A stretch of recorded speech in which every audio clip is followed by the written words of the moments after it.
Welcome to Deep in the Huddle.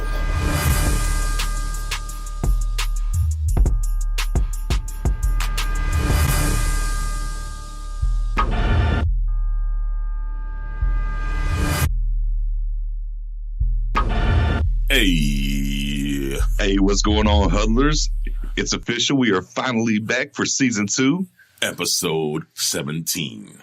And it's draft time, baby. Draft time. We're back. It's like Christmas. It's like Christmas for all of us NFL fans. Yeah. We get to open up these new toys and packages for what we're adding to the team. I'm excited. Some of us are nervous. Yeah, fair enough. I mean, which you always are nervous before Christmas. Did you get that gift that you really wanted? Or is it going to be a pack of socks from your grandma? Is it going to be a re-gifting? A trade? Yeah, I mean, definitely going to be some trade action. Interested to see how that's going to play out and how many we're going to see. I like that one. Oh, man. Off season, though, man. How you been living? It's been a while.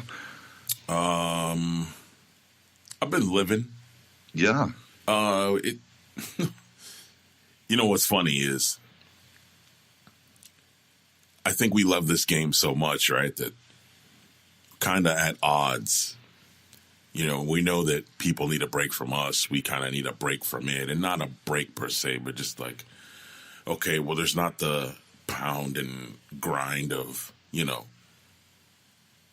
football every day, statistics every day, storylines every day, win-loss records, playoff hopes, you know, and those types of things that happen. And then I just think that sometimes you need a break, but at the same time, man, you're just fiending like, can we just take like a little 2-week vacation maybe and then come on back?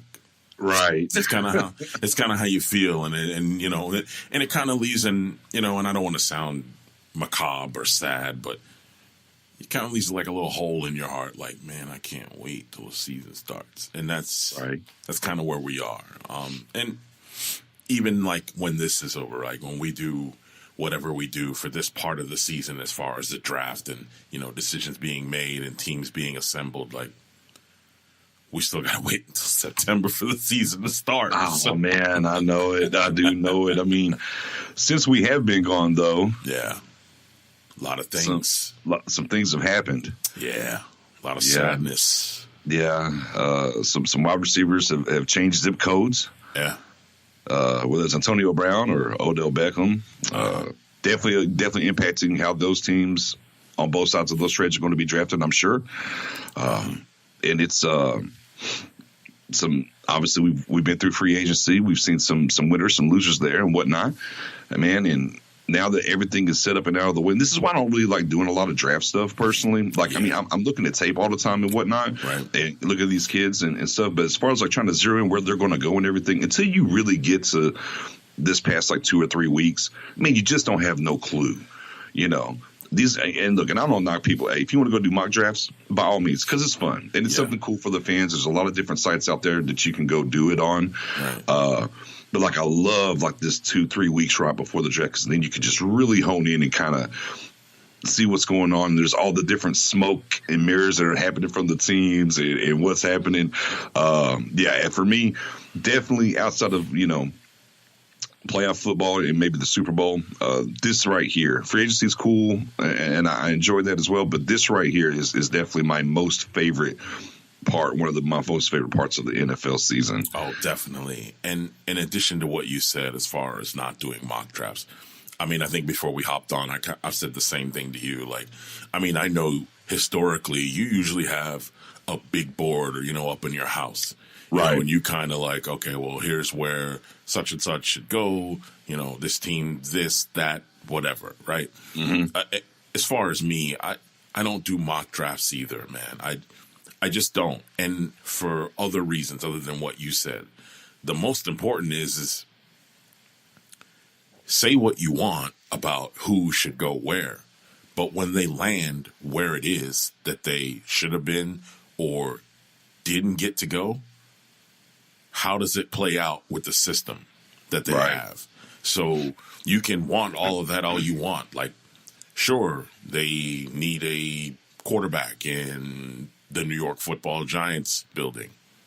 But with the coaching the way that it is and the receiving core the way that it's currently set up, how does that work? Sure, you've got a great running back that can open up the game for you a little bit as far as defenses needing to pay attention to what you do, but it's not a lock. Like, just because you draft the best QB that comes out of the draft, like, doesn't mean it's a lock. You have to have all the ingredients to make sure it tastes like gumbo if you want the gumbo to come out right. So, facts, big facts, and that kind of leads us into let's go ahead and start running through these teams, man. And that that's a good way to segue into this team right here. Is picking number 1, Arizona Cardinals. Ooh. You know, I mean, right? All the rage. Kyler Murray, the head coach. This is definitely the most talked about situation ever since we discussed Cliff Kingsbury getting hired. This is definitely and subsequently ratcheted up after the college football playoff scenarios. And Kyler Murray deciding whether he was going to go play baseball or football. And for those that listened or don't listen, we kind of wrapped up the season on the notion that the kid was going to play baseball. I mean, they were paying him more than this football coach when he got drafted by the Athletics. I mean, they had to go in and re-up the deal on the football coach at his college so that, you know, kind of wasn't embarrassed, to be realistic about it.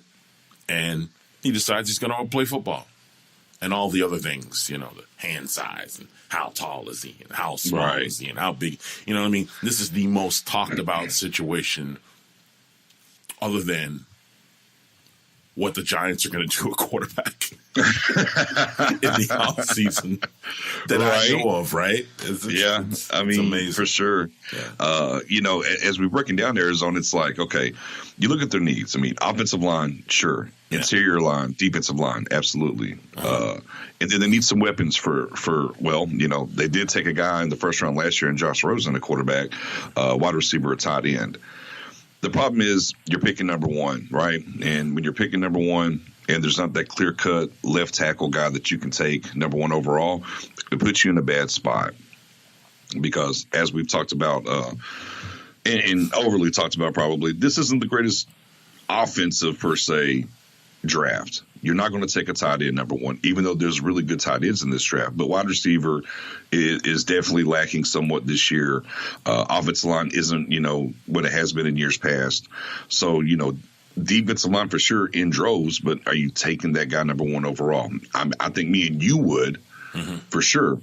So I think I wonder just a little bit, is it smoke from Arizona saying that they will take Kyler Murray just to try to get someone to come trade up to number 1 and they can get out and still get something that's more of a need?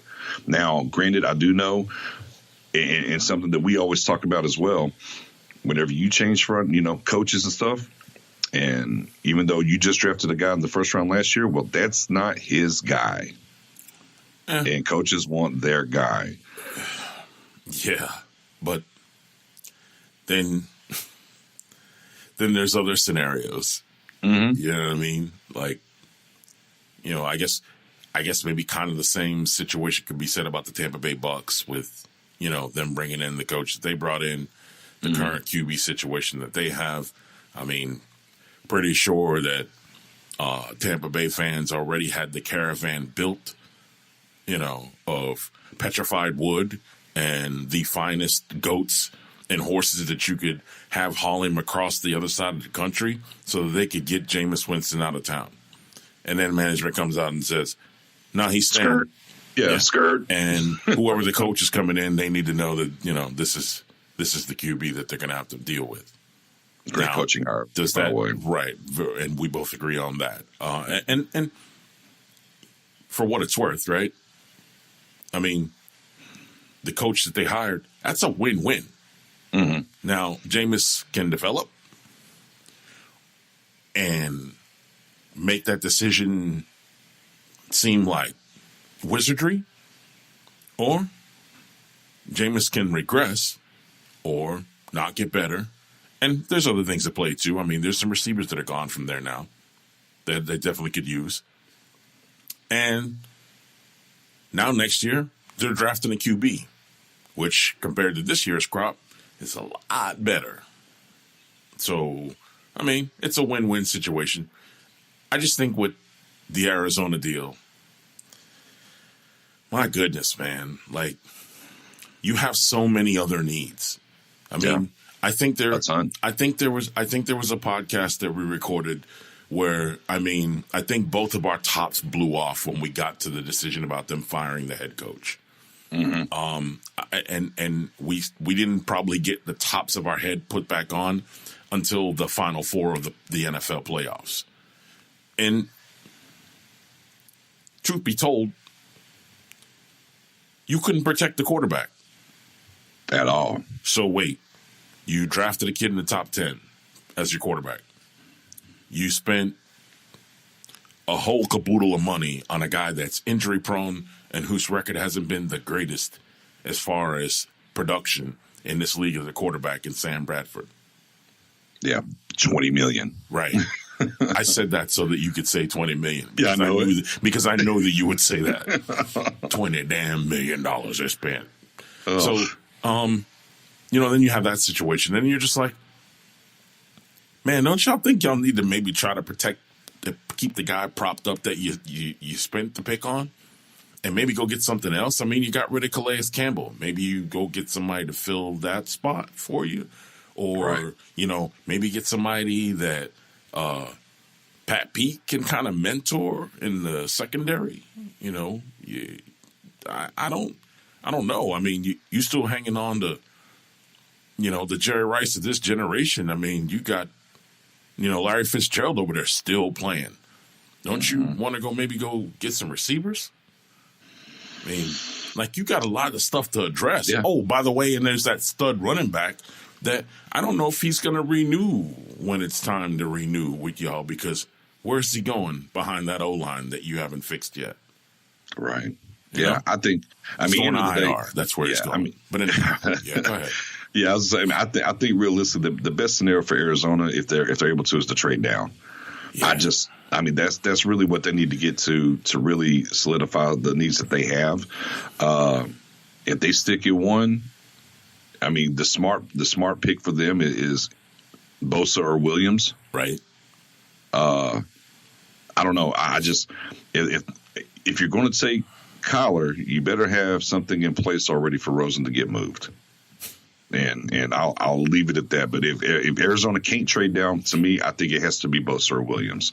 That's where they need to go. That fills an immediate void. It's a plug-in day one starter for them, and they can kind of move forward and maybe try to find that wide receiver or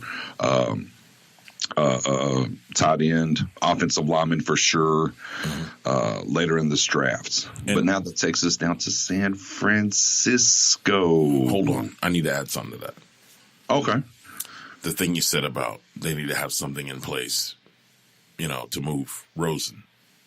Uh-huh. What do we always talk about? Value. Yeah. That coach can have all the clips he wants on social media about him. I draft that quarterback day one. Mm-hmm. And all that other stuff. The team meetings, the dinners, all that other stuff. Honestly, I don't think they do. I think Kyler Murray's trade bait. And I think they keep Rosen and try to get them a pass rusher and a quality O-lineman with however many picks they can get out of moving out of first. Definitely. I agree. I mean, if someone wants to come up and take whichever quarterback that they so fit, then Arizona's definitely for the better. They have a lot of holes to fill, man. And Rosen, and one more thing with Rosen, because he kind of got a little bit of flack last year comes to the draft because of some of his comments and how he was and everything. Shout out to him how he's handled this whole entire situation. From someone who rubbed people the wrong way somewhat because he was a little more socially, aware, if you will, about stuff. So for the most part, he has. Then he deleted all the stuff off his Instagram, and then eventually they're going to get you that. Magically, it showed back up a couple days later, and he said he was hacked. Okay. All right. But number 2, San Francisco. Yeah. Safety, edge defender, wide receiver, cornerback. Kind of some of their top needs. You got Sherman still holding up, but a little, for sure, long in the tooth. Witherspoon was pretty solid for them at cornerback last year as well. They did lose. What's the kid's name? Who? From Washington, the wide receiver, man. Pierre Garçon. Yeah. Jeez. Went blank for a second. I went blank too. I started thinking about receivers and I couldn't come with one. Right. I was mad man there. Oh, don't do it. But yeah, the Niners definitely. I'm thinking defense here as well. Again, as we talked about wide receiver and whatnot, I don't think safety here. There's definitely a nice little crop of safeties, but the value is more so at an edge defender. And, depending on what Arizona does right above them, let's say they trade out and someone comes gets the quarterback, they get the pick of the litter. So we're back to the Quentin Williams, the Nick Bosa's, maybe a Josh Allen here from Kentucky kind of slides in off the edge, possibly. No. I don't and I've said this to you before, Bosa doesn't do it for me. I know. Has nothing to do with Ohio State. And look, it's not my fault that one of the most dominating players in college football just happened to come from my team. That's not my fault if I feel like that guy is better than the guy who was done 2-3 weeks into the college football season last year and doesn't have anything really to put together on tape to say otherwise. I know I seen Quentin Williams getting triple teamed in the playoff for the national championship. I know I seen Quentin Williams getting his arms double underhooked and another guy pushing him in his chest so they could keep him off of the star QB at Clemson in the national championship. I didn't see none of that for Nick Bosa. None of it. So, you ask me, what do they like to say with some of these positions? Overvalued? A little too high? Heck, man. Nick Bosa's a top 15 pick. I can't even say top 10. He's a top 15 pick to me. Sorry. Yeah, you got to have something on tape. And I think a lot of people, coming into this year had him ranked as the number one guy. I'm talking preseason of college football. Yeah. And once he got hurt, I think people was like, well, he's still the number one guy. I wanted to live and die on what they had him projected as. I'm for sure a big proponent of seeing tape. And sure, his tape before, this season, is great. Good to great. I won't say just all the way great. But I needed to see something this year, and I didn't. I saw an injury and him leave. Me personally, I'm the same. Give me Quentin Williams over Bosa.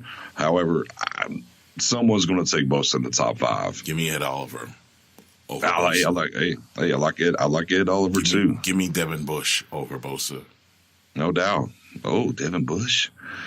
Yeah, keep going. You want to keep going down that list? I know I'm not going to go down the list because these are players that we're going to talk about. I definitely don't want to spoil it for anybody that knows or doesn't know. I don't want us to waste words. I just, you know what I mean? Doubt. Like it's one of those things. Like, yeah, I get really? You. Yeah. Hey. Obviously they're going to look to and see what his brother's done in the league. So, they're going to draw a correlation to that, bloodline and whatnot. So, and that's what I talked to you about earlier, man. Politics. Right. Politics can put players whose cleats haven't even hit the ground yet in some really weird positions. Yeah, I will say this, and this will be a little draft story time with Nix here. I remember a team at USC. And they had 3 linebackers. Oh, boy. It was Ray Maluga, Brian Cushing, and Clay Matthews. And You know, out of the three, I thought, oh, Clay's just not that good. He's just not as good as those other two guys. And Matthews of the old Matthews clan. Yeah, the bloodline. From 49er town, California. Yeah. And, you know, which Raymond Louis didn't have a bad career by any stretch. No. Cushing had his moments, but injuries and stuff. Yeah. Right. But obviously, you know, at USC, Clay was the worst of the three, but in the league, Clay was the best of the three. Right. So, I mean, we'll see. We'll see when it comes to Bosa. I'm with you. I don't know. I would definitely take Williams over Bosa. No ifs, ands, or buts about it. And depending on what my team needed, I would definitely probably take Ed Oliver as well. But we'll see how it plays out. And obviously, somebody comes up for quarterback at number one, which I actually think won't be. If someone does come up, I'm not quite sure it'll be Kyler Murray, by the way. But that's neither here nor there for now. San Francisco definitely gets to pick the litter of defense. And some of the recent picks as well have been, you know, Eric Armstead, Solomon Thomas, and DeForest Buckner out of Oregon, who – you know, kind of solidifies that 3-4 front. So that's why I kind of lean a little bit. Maybe, I mean, some people will say Josh Allen's high here, and it is high a little bit, but he's probably the best edge rusher, you know, at that point. So we'll see. We'll see what they do if they have the pick of the litter outside of a quarterback. Hey, interjection. Sure. Rumors popping that the Bucs might give up number 5 for Pat Pete. It'd be a different. There would be a. I don't like it. No, I don't like it either. I'm just saying I've seen that on two different sports writers. It's got to be for number 5 and their first, right? Right. I mean, well, no, because Arizona's got one pick in the first round, so yeah. No, I don't. I mean, obviously there's connections with that coaching staff, but that's I think Tampa should steadfast on that. Now, if you want to offer up maybe a second or a third, maybe, but not number 5 overall, there's just no way. But you take Pat Pete out of there, then now what? Who you drafting? I mean, Greedy.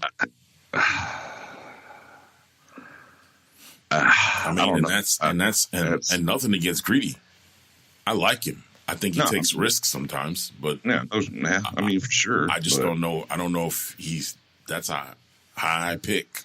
Yeah, I just don't know how Arizona's getting better by moving Pat Pete with everything they need already. But we'll see what happens. There's ever going to be some trades that will go down on day one. I'll be interested to see where they are. You know, now would you give up a 5? Now we're getting off track here, but now you open up a can of worms. It's okay. But would you give up the number 5 pick for Jalen Ramsey though? Duh. Okay. Hey, now see, you can kind of change that legally because he might be available with what's been going on. Oh yeah. Anywho, on to New York Jets offensive needs. Now, I think we both agree they need to trade out of this pick. If they can, you know, if someone's ready to come up for that quarterback, you know, I agree. I mean, because what they need is just not high on the board. You need an edge defender, which if he goes off the board, you know, to San Francisco, that's out of the whack. There's no one really in that range that you want to jump and get at 3. Right. You need a receiver.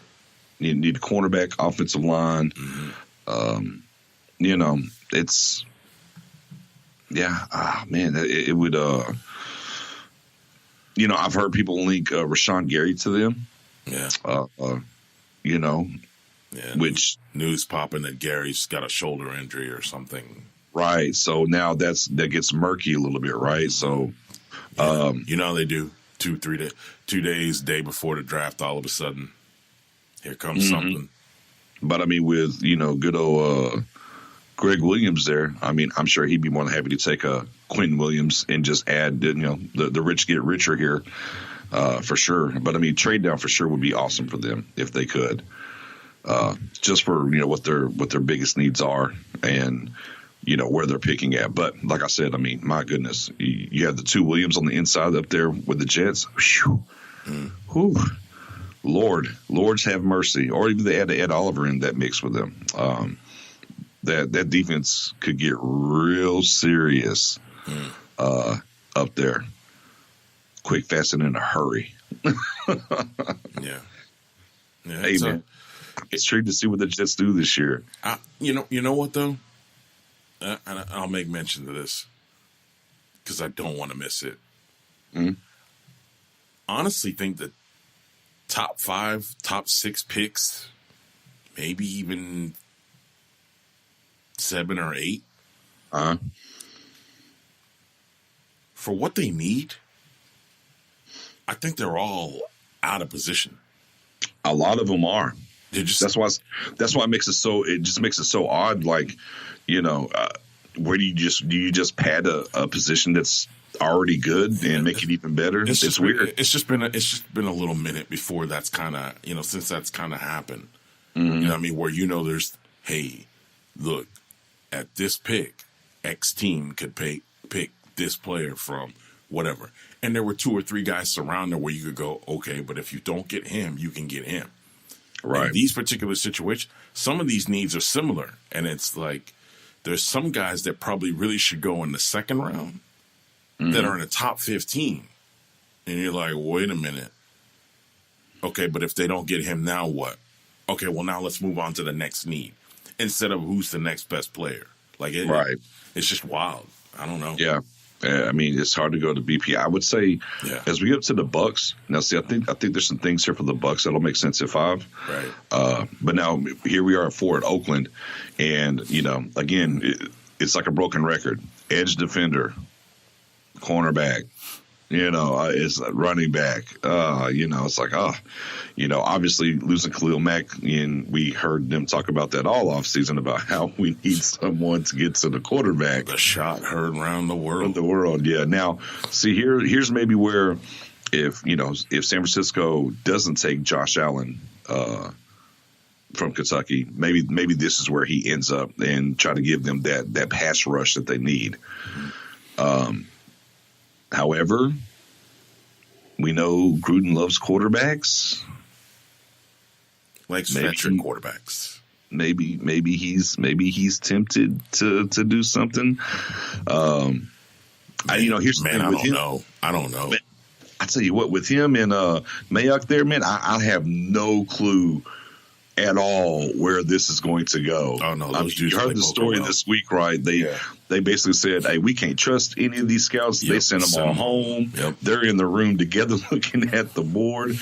I mean, maybe we see the wide receiver go here, and just to get just hey, we're going to take Metcalf. Let's just take him here. I don't know. Like I don't know what the Raiders will do. It kind of seems like, and both of those guys are old school, right?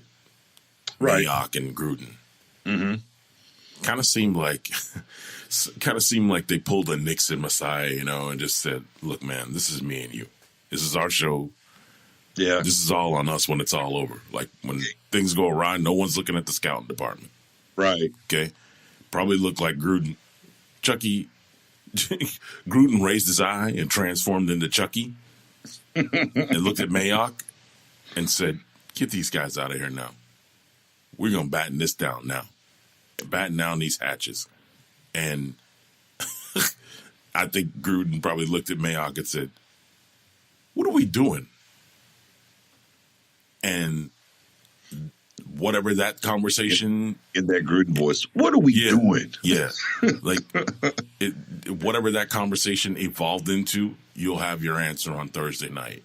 And honestly, man, with all the don't know if who could go where, right? And if Quentin Williams isn't a bad pick here at all, but but you gave away Khalil Mack. Quentin Williams ain't playing that spot as fast as he is, right? As quick as he is, he ain't playing that spot. And better yet, right? All the talk about guys moving up or teams moving up. I don't know if you pull that move. Do you go trading the 3 picks you just got for Kyler Murray, and nothing against the kid, because I'd take him before I take Haskins. But yeah, we'll disagree on that, but that's okay. Yeah, but whatever. It honestly, like, you really make that pick? You make that move? Nah, man.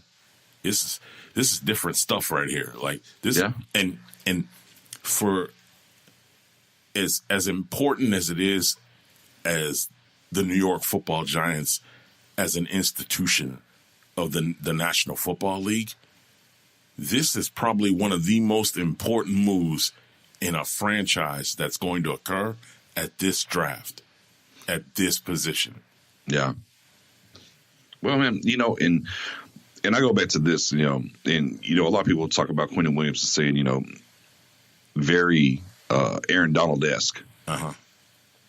And I think if you ask 10 different people, hey, this guy's going to be Aaron Donald, they take him number 1 overall in this particular draft, how it sits. So, I mean, I think when you have a chance to get a guy like that, yeah, is he an edge defender that can get to the quarterback and replace a Khalil Mack? No. But if he can be that disruptive force like an Aaron Donald in the middle of that defense, then I think you have to take that and roll with it at 4. I just, anytime you can add someone that has the ceiling, right, of being Aaron Donald, then you take him, period, point blank. I would like to know, though, after they kicked all the scouts out and they battened down the hatches, if you will, in Raider Nation, what was the to-go order from Uber Eats? Wonder what they went with. Oh, I don't know. Some pad thai, maybe some wings. Did you say pad thai? Yeah, with some pad thai. Yeah, a little pad thai. Okay, let's move on. Tampa Bay Buccaneers. 5. No-brainer. Safety, edge defender, D tackle, offensive tackle. This is a no-brainer. This is Ed Oliver right here, man, to me. If Ed Oliver makes it to 5, go ahead, run to the front, turn this card in, be done with it.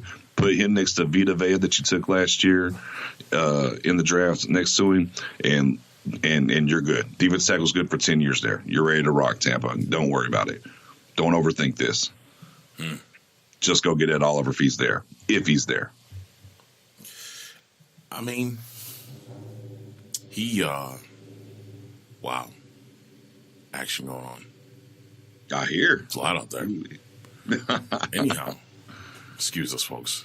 The guy that still lives in the 70s starts his car outside of my townhouse. Wow. Oh, wow. Wow, I'm gonna have to edit that. Anyhow, to be honest with you, man, like, sure, this is a no-brainer pick. And I mean, if you talk about as far as force, with Quentin Williams, I mean, Ed Oliver's a force too, but like, I kind of look at Ed Oliver as like a technician. Meaning, this guy had 22.5 tackles for loss as a freshman. Okay? Freshman. So, for me, I mean, hold on. Excuse me. Had to sneeze. I think for me, I don't even know why he's at number 5. I don't even know why. Like, why is he even that low? I mean, had a great pro day, was projected to be a top 5, top 3 pick, really. And I don't know what happened. I don't get what happened. I don't understand the story. I know he had a little sideline dust up with the coach. I know he was gonna miss he missed some time or whatever for the season because they wanted to protect him. The program did, not him. And now we're here. Yeah. I definitely see, like, if I'm taking line, right? If I'm taking defensive line, let's just go real quick. Bosa's not the first person off the board for me. It's going to be Quentin Williams. Then I'm going to take Ed Oliver. And then you want to talk about Josh Allen? Okay, go. You can do that. But Josh Allen, Nick Bosa, you can flip those two out if you want. But, like, none of them dudes, the Bosas of the world, is gone before Quentin Williams and Ed Oliver in my eyes. I mean, I don't know about you. How you feel? I mean, I just, again, and we talked about you, as you talked about this a second ago, it's just the needs and how they're lining up. Yeah.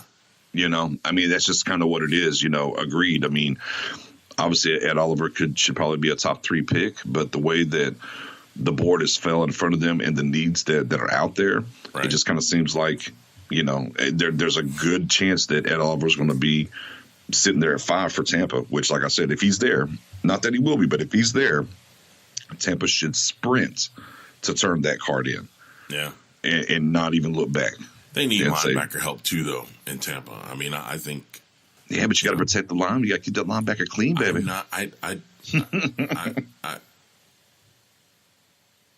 I don't disagree. I think if I'm Tampa, I'd take Ed Oliver, or with what I've seen on tape, I'd take Devin White or Josh Allen. And we know who the defensive coordinator is going to be over there. Yeah. So, he would know what to do with those 2 particular pieces, or 3, one of those 3 guys. Mm-hmm. He would know, okay? And as far as Ed Oliver, I mean, if you say, all right, we're going with Ed Oliver, I get it. But, sure, you stick him next to Vita Vea, all right, fine. What else are they going to get? I mean, we could talk about what else are they going to get if they move on from Gerald McCoy at another date. But I just don't know if I'm just still stuck on the fact that Nick Bosa's going ahead of these guys. I don't get it. But anyhow, yeah, definitely Ed Oliver here. If not, Devin White. Yeah. If not Devin White, if Devin White doesn't go here, well, maybe he goes to the team that's up next. Yeah, that would be the New York Football Giants. Yeah. Need some quarterback. Right. Need some safety. Right. Need some linebacker. Right. Maybe a little offensive lineman. Maybe a little tackle action. Let me stop you right there. I'm going to go ahead and tell you. And I said this during, one of our podcasts, I'm pretty sure. Ed Oliver in a lot of circles has always been on the radar. Devin White is one I've heard a lot of. There was before he got to his pro day and after. Now, I know we heard all about the Ohio State quarterback and how we need to take a quarterback now if we're going to follow the Kansas City Chiefs plan of drafting the quarterback with a veteran already in place and give him that year to kind of groom, and then we can let him loose. Let the dogs loose in 2020. Okay. Sure. You can go get that if you want. I'm going to reiterate what I've said in the Deep in the Huddle group, via text message to many people that I discuss football with, in New York Giants forums, whether it be online or, Facebook or whatever the case may be. We had 11 picks, 10 picks in the draft. Shore up the trenches on both sides of the ball. Now you made the move and kind of threw a monkey wrench in the draft, and now we're probably going to need to go get a wide receiver. Go get you a DB, find you another linebacker, which hopefully Devin White should be it. And let's see where the chips fall with the season with the quarterback that we have. Should the season present itself or re-present itself as a carbon copy of what we saw last season, well, then we're probably in a position to jump a spot or two to go get the QB that we need. Should we perform better than we did last season and come out with a better record? You mortgage the farm next year to do whatever you got to do to get the quarterback that you need. Because the QBs that are coming out next year, that's a lot better than what I see coming this year. I mean, I don't know about you. You know what I mean? End of the day, when I look at the Giants, it's one of two things. Either they're blowing a ton of smoke or they really believe what they're saying about Eli. As far as the quarterbacks in this year, actually, he's getting an extension. You didn't know? Yeah. Well, true story. Yeah, good for him. Yeah. He needs more. But for Dallas. Yeah, and the NFC East. But yeah. When I look at Dwayne Haskins and I went back and looked at it again and I take everything encompassing what was going on at Ohio State this year, 4,800 yards, 50 touchdowns, eye manipulation from the pocket, manipulating different safeties and stuff, can make all the throws. I mean, I really think he's the best quarterback in this draft. Hey, let me ask you a question. You taking him over Dak? I mean, I got my guy. No. I'm taking him over Eli. Your guy. You're Hey, I'm going to tell you something. Eli might be faster than him, but I digress. Yeah. Hey, you taking him over Dak? Forget that he's your guy. But what you've seen from your QB from his first year, and having to learn that over there with who was looking over his shoulder, or whose shoulder he was looking over for the first 3 games. You taking him over that guy? Again, I have my guy. I can't really turn off. Don't give me that. Don't give me that. But knowing your Gettleman and how he likes to work with the lines, I think for y'all, it's either Jonah Williams, tackle from Alabama, or maybe a little sweat action from Mississippi State. Montez Sweat. Yeah, maybe a little sweat action here. Nah, I think it's Ed Oliver. If he makes it to 6. Some mocks have us taking Rashawn Gary, but then all of a sudden now, Rashawn Gary's got a shoulder injury that he was protected, or they were protecting him from while he was at Michigan. I don't know. The linebacker here is good too as well. I mean, I think if you take Devin White or Ed Oliver, you really can't go wrong. Mm-hmm. Anything else, especially if it's a quarterback, nah.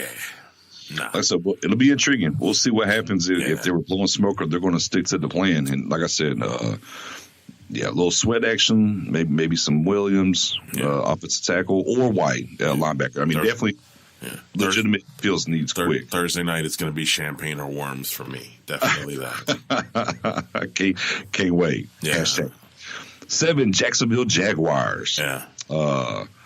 O-line, tight end, safety. Some of the bigger needs for them. Maybe cornerback, depending on what's going on with Jalen Ramsey. Mm-hmm.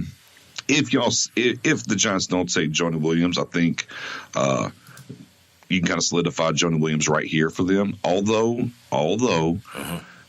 maybe we see one of those guys from Iowa at tight end go. We don't see tight ends go in the top 10. But I mean, obviously, kind of circle it maybe there. But I think for sure, Jonah Williams sure up that line for Nick Foles if the Giants end up passing on him. And I think Jacksonville's going to settle in on that pick personally. Yeah, I think a lot of mocks say Jawan Taylor out of Florida. I wouldn't be surprised if he's still around. Pretty sure he will be. Mm-hmm. I think it's him. I mean, you could go with Andre Dillard out of Washington State. That's true. I mean, it. What flavor ice cream do you like? You can do honestly. Remember the rotation that they had in Washington after like the first week of October throughout the rest of the season, right? Like they went and signed like 4 guys off the street or something like that. Remember that? Like, yeah. Honestly, the Washington Redskins could do a Dallas Cowboy move, pull a Dallas Cowboy move, and retool their whole offensive line this year with studs in this draft if they play it right. If they play it right. So, I mean, I don't know. I don't know what they do here. I mean, there's plenty of talk about them trying to get a QB, maybe trying to acquire Josh Rosen, things like that. You good over there? Yeah. I was just looking.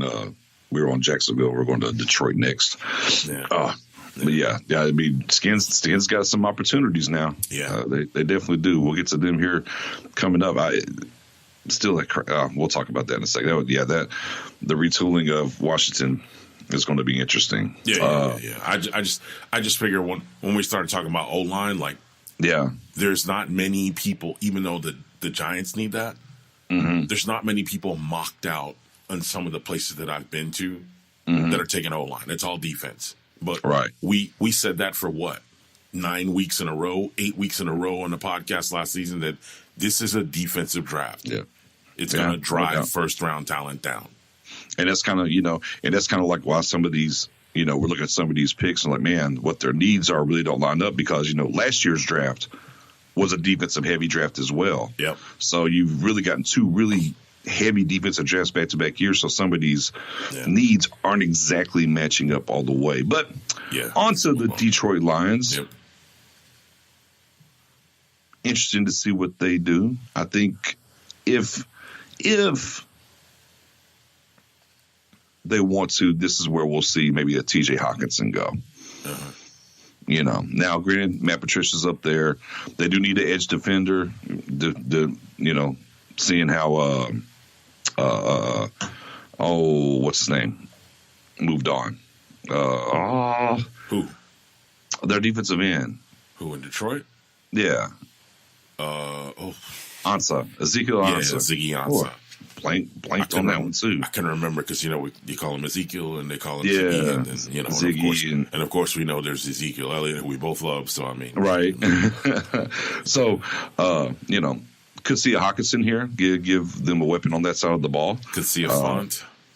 Could see, I mean, a lot of people think Hawkinson's going to go before Font. I love Font more, right? But I mean, it's crazy. He wasn't even in the first round when we were talking about it.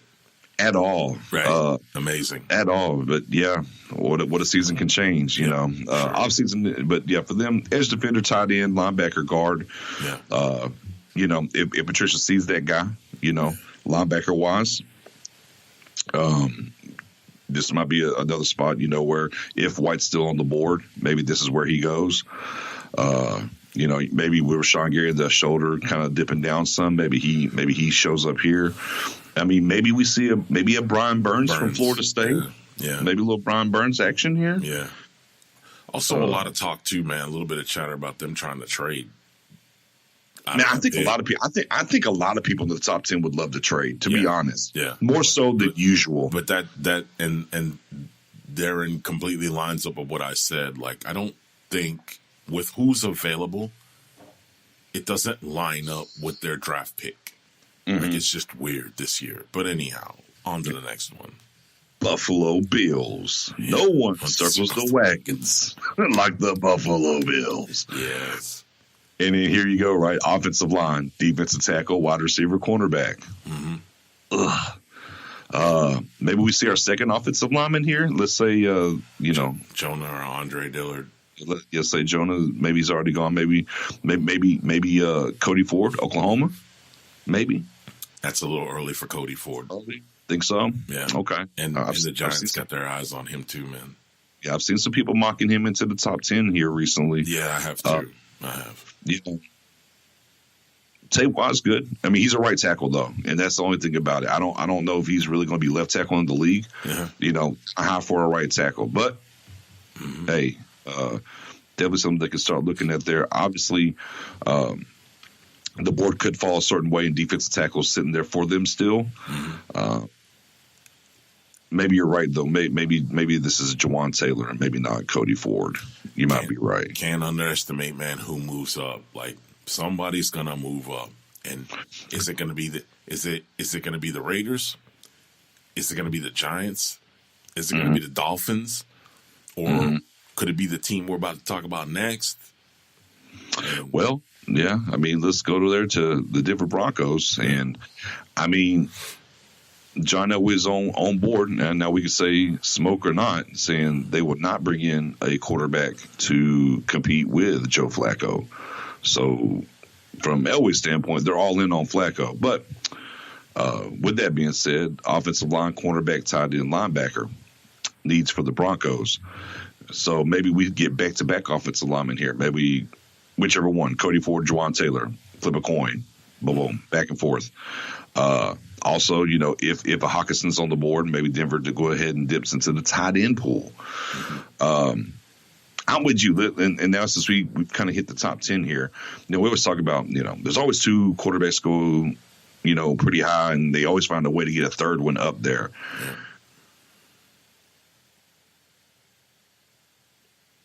think there's a real chance that we only see maybe just one quarterback go in the top 10. Which should definitely be a break from the norm. But I just, I'm trying to see who's going to come up. I was kind of going around and saying, okay, and you just mentioned some of the teams, right? Yeah. We could see a Cincinnati come up. Right. Let me throw them in there too because, okay, new regime, Zach from he was the QB coach over with the Rams last year. Zach Taylor, took over, You got the rifle there, that times came and went. Maybe they look to move up. Miami, obviously. Giants, maybe they sit there and pick, But if I'm starting to really want. I'm like, man, you look at the three guys, whoever you want the third guy to be, the Drew Locks of the world and stuff like that. Mm-hmm. We know Haskins and Kyler Murray. I'm intrigued. I'm intrigued to see that play out because then that's when we're going to get to the point where, your guys in New York at 6 all of a sudden get an Ed Oliver out of nowhere because boom, 2 went in the top 5 that shouldn't have went top 5 all of a sudden. Right. Crazy. And I think we kind of had a chat about this. I don't know, maybe last month or something. And heck, we might have even mentioned it on the cast. Like, Andy Dalton's not your answer. Right. In Cincinnati. I mean, could definitely see them taking a QB here. Will they move up? No, I don't think they got the capital to do that. But there's other things they need. AJ Green getting long in the tooth. There's other things they need. They need a pass rusher. I mean, they got rid of old dude from Vontaze Burfict to the Raiders. Which that ought to be reality TV in itself with him and Antonio Brown over there. Let alone the fact they're missing him now over there in Cincinnati. So they could go get an edge rusher, go get a linebacker. We don't know. We don't know what's going to go on in Cincinnati. And to be honest with you, now that I've said it, Cincinnati Bengals fans, look forward to some uncertainty for the next few years. Because Marvin Lewis is gone. Surely you've got some people in the front office, but they don't run things. And I think until you solidify what's going on over there in Cincinnati, QB-wise, running back-wise, they've been flipping in and out, dual tandem running backs, those type of things. And I just think until you get that all under control so we know what direction we're going, I don't think the Bengals are doing much of anything. I honestly look at the Bengals to be the worst team in the AFC North this year, to be honest. So, I don't know. It's tough. It's tough what's going on up there, but I don't know. Maybe somebody will prove me wrong. Maybe so. Next. Maybe so. Let's get to number 11. Yeah. The Bengals, as we were just talking about. Mm-hmm. Who they? Here you are at 11. If and when, there's quarterbacks on the board here. Haskins. Maybe they just fall right to you the right way, and you don't have to move up at all, and you're able to take a quarterback here. Haskins. Obviously, Vertez Burfict. Yeah, Vertez Burfict's moved out. Has moved on, so they definitely need a linebacker. Mm-hmm. Tyler Eifert, obviously, with the injury concerns and whatnot. Yeah. Could probably look at tight end here as well, too. You sure could. Mm-hmm. So definitely a couple options there, whether it's one of the guys from Iowa or maybe Devin White's here for him, LSU. Yeah, I hope they don't take my guy, Irv Smith. Don't ruin him like that. Fair enough. Yeah. Nix. On to the Packers. More tight end action. Yeah, could be tight end action. Hey, definitely need edge defender. Yep. No ifs, ands, or buts. Maybe we look at the University of Florida here. Maybe we see Polite go. Yeah, definitely. Yeah, I could see possibly Polite going. Sweat could go here. Sweat, yeah. If Sweat still happens to be on the board, definitely. Rashawn Gary falls out of the top 10. I could see him going here. Yeah, with the shoulder, for sure. And again, the tight end deal. You can go either way. Hawkinson, you can go. Right. You could go Font. You could definitely go Irv Smith, but I think Hawkinson's probably the play here. Yeah. Could go big Bush. Target. For what it's worth, you could go Bush from Michigan. Yeah. That book. Yeah. You could, linebacker. Yeah. Mm-hmm. Yeah, you definitely could go there. But interesting to see what the Tundra comes up with. Yeah. Gets us to 13, and another team that could use a quarterback. The Dolphins. Yeah. Another one that could move up for sure. Yeah. Could move up. I mean, maybe they could sit here, maybe a Drew Lock lens in their lap. If one of those tackles falls down the board here, maybe this is where they grab one of those offensive tackles as well. Could use that. I definitely feel like if their guys on the board here at 13, let's say they don't move up, but the quarterback they have locked into, no pun intended, maybe pun intended, is there. I think they'll pull the trigger. I think they will. I think they're in a position they need to do something. Not only talking about politics.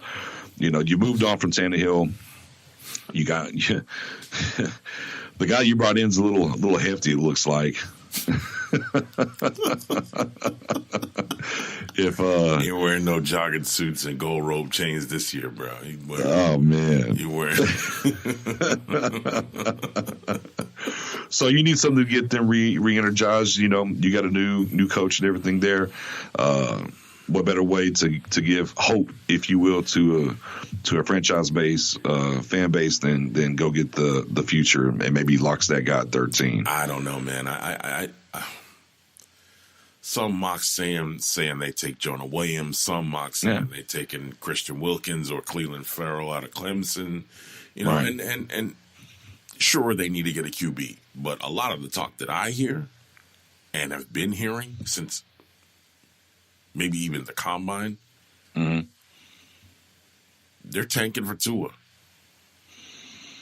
That's what they're doing. Well, hey, then sure up the defense and don't worry too much about the offense and go from there. Yep. Next. And see what happens with the Dolphins. On to the Falcons. Yeah. Oh, let me make mention of something real quick, just for the people that listen. I know that there's people out in the group that follow college football, maybe as heavy as I do, some heavier, and you have a grasp of some of these athletes and some of their skill sets and what they do and who they play for, how they fit into the system that they play for, how they could fit into other systems for other teams. And the fact of the matter is, in a sense, college football is the developmental league for the NFL. And just because we don't mention a guy's name today in the spots that we think they should go, doesn't mean we don't think highly of that particular athlete. You know what I mean? There's a lot of guys that could fill a lot of slots, and we can change out 3 or 4 different names on each one of these teams. But as far as mocks go, how the pro days went, how little trouble they maybe got into while they're in college, some of those things, like those things are important, and that's why the names that we talk about are in play. Surely there are other names that I could be bringing up in some of these selections. Some of them changed their mind, decided they wanted to go back to college. And sure, they would be a better quarterback, let's just say, for a certain team to select. But we can't, so we won't. I just wanted to put that disclaimer out there. Indeed. Yeah, I just wanted to put that out there. Yeah, and of course, and a lot of this for, as we're doing this series, your future. This is what you're really doing. Yeah, and this is just what we've heard, what we've read. Things that are linked, kind of weeding through some of the smoke and fire of what's out here. And what's happening. Speaking of which, with these Atlanta Falcons, could use a DT. Sure. Could use some interior offensive line help as well. Andre Dillard. A lot of mocks. Yeah, Dillard definitely out there. Maybe a Christian Wilkins. Yep, for sure. Montez Sweat. Maybe. Yeah, Sweat's on the board for sure. Rashawn Gary could fall here. Yeah, I mean the Falcons are intriguing. I think this is kind of an intriguing year for that coach, and this is kind of a little off track. Yeah, I think he's a coach coming into this a little bit on the hot seat, depending on how this season goes. And I'll just plant that seed, and we'll backdoor that later. I know I brought it up, and then maybe a few weeks later, you were like, "Yeah, I think this might be it." And then by the time we got to Bruce Arians getting hired in Tampa Bay, we were like, "Oh yeah, definitely homeboys on the hot seat." Yeah, you better start making some things happen. You can't have another season like you did this past year. You better plan to go back to Seattle. They might need you. Maybe so. Yeah. Now on to those Washington Redskins. There's another QB conundrum. Yeah. I mean, obviously Alex Smith, don't know where he's going to be at. Maybe not be able to come back and play yet. You make the trade for Case Keenum. And let's say, whoever's falling down the board. What if a Kyler Murray falls all the way down the board, or Dwayne Haskins, whoever? I don't know. I don't know. I just lately has been it's a lot of trying to money make a move for Josh Rosen. That's a lot of the talk for Washington. Make the move for Josh Rosen. I think that makes the most sense. I don't know what thought to give up for that. But now if Arizona ends up with pick 1 and pick 15, wowzers. Definitely can do some things there. But as it sits, obviously getting that guy Landon Collins at safety, wowzers. Man, almost forgot about that. Thanks for opening up an old wound. Yeah, not a problem. Maybe this is where, and this will be kind of a splashy thing and what they kind of like to do sometimes. This might be where DK Metcalf goes. Actually, they need a wide receiver. I think that was the flavor running through a lot of people's mouths after the combine. I think that's changed though to Daniel Jones or making the move for Josh Rosen, which would take you out of position to go get DK Metcalf. Right. Yeah. But, I mean, if they stay pat and they're not going to make any kind of trades, and they sit at 15, I think DK Metcalf's going to be there, and I think they'll probably go with that pick. But we'll see. Like I said, a lot of money tied up at quarterback right now, especially with the trading of Case Keenum and what you've paid Alex Smith, and we'll see what happens. They might have to sit down with that pick. They might have to eat that this year. No doubt. Yeah. And then the Carolina Panthers. Man, a lot of different ways. I mean, obviously, I must say what you was thinking right there in that breath. This is potentially a QB conundrum. Even though we know that they're potentially they're going to draft somewhere else, obviously, we know they're going to draft something else. But this QB conundrum is coming up. Yeah, I mean, especially with the shoulder, and now hearing even more stuff about it, it's starting to get. It's not a fever pitch, but nope, it's definitely trending that way. I brought that up on Casto last season, late. When they decided they were going to sit him down. Remember, I said, Mike, go ahead and let him play. And, come 2020 when it's time to re-up, we're drafting a QB. If they don't draft one this year. So, yeah. Interesting. Peppers obviously, set it down. He's done, Hall of Famer. We'll see in 5 years in Kent. So you probably need another defensive end here. And if they're lucky, because, kind of a guy that we didn't talk about, and this is, back to one of those guys like, hey, we didn't name your guy here per se. And yeah, I mean, we had Brian maybe going to Detroit, but maybe Brian's here for sure. Yeah. But I mean, here's one out of Clemson, Farrell. Cleveland? Yeah. I mean, he's a guy that could definitely go higher than 16 for sure that we haven't really brought up yet. Oh, yeah. And now if he lands here, I mean, obviously it's a great pick for, Carolina, I think. He's definitely a guy that could go higher. But with the way everything's going to kind of get pushed down, the way these needs are kind of set up, that's like this guy, next year maybe he's a top 10 pick, but this year now he goes to 16. Yeah. You also got to watch, though, guys like Cleveland Farrell or Christian Wilkins, guys that are rah-rah. you got to kind of watch that with the QB you got in that building, because there was a guy who the GM for the New York Giants traded away that was rah-rah. And all of a sudden, we need this to be Cam's team. And then it was that guy that was rah-rah wound up in the Ravens for a couple of years before he retired. Indeed. Not going to say no name, but yeah. Whoever that is, you can't have them dudes. So, like, I don't think that's the play. I think they go grab an O-lineman like Cody Ford. And they can make a lot of moves O-line wise later on down the road. And they got guys coming back, that were injured last year on the line. But I think that's the move. But if you're going to go defense, again, another one that could fall here, Rashawn Gary. Yeah.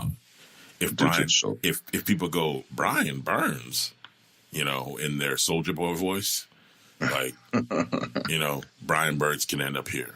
Yeah. There's a lot of moves to be made. And of course, like, to bring it back, dial it back just a second. And I wanted to mention this. The teams that I don't really hear talking that have needs at quarterback, those are the teams I'm scared of. The Denvers, the Miamis, the Washingtons of the world. Like, the only thing I've heard about Washington is to see if they're going to make a move to trade for Josh Rosen. Other than that, everybody else is making a move next year. Tank for Tua in Miami.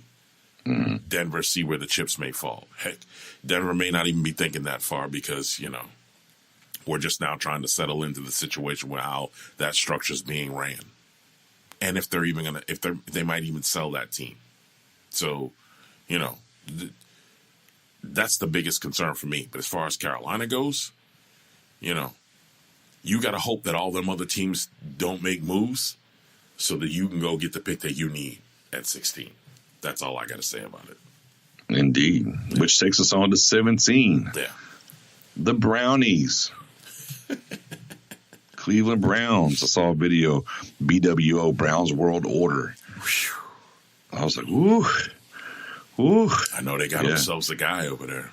Yeah, they got themselves a couple of guys over there. Yeah. I don't know. I mean, it kind of feels like, wherever they want to shoot their J at, they can kind of do. I mean, I think this is definitely going to be a defensive pick. Personally, I think we see a cornerback here. Maybe Greedy Williams out of LSU, maybe. But I mean, I think across the line, I mean, maybe they go offensive line. Maybe we're talking to Andre Dillard, Washington State, maybe. Yeah. Maybe a little high for him. But I mean, I definitely think if it's not offensive line here, it's definitely something on the defense. Yeah. We'll see what kind of moves they make. I mean, I'm interested because, I mean, the way the moves that have been made in the offseason and kind of how they played out last season, with them having the best record they've had in decades. Like, how much more do they need? I mean, they need more, right? But like, I think a lot of teams, when you go face up against the Browns this year, you're gonna be like, how do we defend all these guys? Because you got a lot of stuff coming at you, in receiver packages over there, and the QB already kind of proved himself to a lot of people. Like, there were some people who said Baker Mayfield, You know what I mean? And you've reminded me of that. You know what I mean? And at times, and there's a lot of people that said Baker Mayfield, and ain't saying that no more. I can tell you that. So when it comes to the Browns, I mean, maybe they need to add a piece or two here, but I don't know. I think it's definitely more defense than anything. For sure. And not being discussed a whole bunch, right? Is, they got Chubb, right? And then they picked up another guy. Who used to be with Kansas City, who was rumbling and stumbling all over the AFC West. Yeah. Kareem Hunt. and they let that horse out the stable. Now what? Yeah. Not to mention you still got Duke Johnson back there. Right. Oof. Who's, I think, is on his way out of there. I think he has to get out of there. I think so too, but let's see how that plays out, though. Yeah, for sure. Yeah, no, maybe that's one of those draft day trades. Yeah. But 18, Minnesota Vikings. Oof. What do they need over there? Offensive line. You think? They need offensive line, bro. I think. I think. I mean, well, because they moved one guy inside, didn't they lose Compton as well to free agency, I believe. Yeah. If I'm not mistaken. I mean, they re-signed most of their big guys anyways. Maybe this is where Garrett Bradbury, guard, or I think he plays a little guard for there for NC State. Right. Maybe this is where we'll see him go. Right here. Who could be a little bit out of his element? I don't know if he really should be that high. Not saying he not deserving. Right. I just don't know if he's not here. I don't know. Could go running back just because they lost Latavius Murray, and we know as explosive as Cook can be, he's definitely been a little nicked up and missed time here and there. So, I mean, you could see a running back here, but I definitely think they're going to go something offensive, offensive line wise. Yeah, maybe. Got to protect that $89 million guy or $87 million. About the edge, you think they need that a little bit? Yeah, I mean, you got Barr back. I mean, obviously you can always have more edge people, but at this point in the draft, I just think, I don't know. It just seems like we made. And if you watched them a little bit last year, they did struggle some with some of the run blocking and some of the pass protection at times. Mm-hmm. And I just think, hey, that's one of the things they want to try to go sure up here, at least in the first round. I think they can find them an edge guy in the second round still. Mm-hmm. And we know the premium is, hey, if you don't get your offensive lineman early, it's going to be, a mixed bag, after the first round, these offensive linemen. Yeah. Yeah. We'll definitely see how that situation plays out. Mm-hmm. I mean, because, I always like to pay attention to what's going on in the environment, and, kind of what's bubbling over there. The head coach, somewhat, the QB you paid $84 million guaranteed to, those things. When things don't work out, you can throw everything that you did in the off season out the window because now it's time to change again. Right. So, yeah, here we go. Next. All right. Tennessee Titans. Now, I could see Byron Murphy going here. They need corner. And kid's pretty good. That's one of the ones I talked about all year. Greedy's another one. Don't know if Greedy makes it this far. I don't know. Right. If Kalon Farrell falls down to here, it'd be another spot I could see him there. Cleveland, yeah. Mm-hmm. Yeah. Dexter's another one, too. Dexter Lawrence. Yeah, for sure. Yeah. See, this is where, these are the guys that really should have been in the top 10. Right. And they're down here at 19. So this is kind of where I'm kind of stuttering. I'm not stuttering because I don't know what to say. I'm stuttering because I'm just like, it's just like, man, these guys are still available. Greedy's top 15. I mean, we're talking about Deontay Thompson in the top 15. Remember Noah Fant was a top 15 pick? Yeah. Remember that? Yeah, man. Yeah. Now TJ Hawkinson, the guy plays on the same team with him now, is like, we got this other tight end too. But forget Noah Fant. Put him down there at the bottom of the first round. Like, crazy. This is what's going on. And then you always, and we talk about this all the time, and I always say, there's always someone's going to come and upset and F this whole thing up. And what did I say? What did I say before we,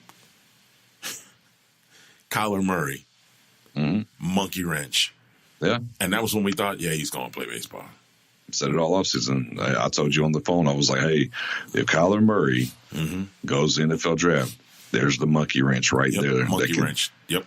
Throw this whole thing off. Throw it off. And then, you got guys like, I said, Greedy Williams.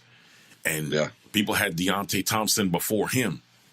Right. Right. So, like, now you ain't seeing none of that. Like, Greedy Williams Greedy Williams is like a top 25 pick, if that. The first corner coming off the board is what, Byron Murphy? Yeah, him or Greedy. Yeah, right. And crazy. And that's what you're seeing. I mean, Chauncey Gardner out of Florida. Like, there's guys out here, man. Like, y'all sleeping on. But again, this is where you're looking at the top 10. You're like, but wait a minute, down there at the bottom, why don't y'all go get them guys? But I don't know. We'll see. I'm definitely intrigued about the trade out scenarios. Yeah, who comes up and what they grab what that pushes down.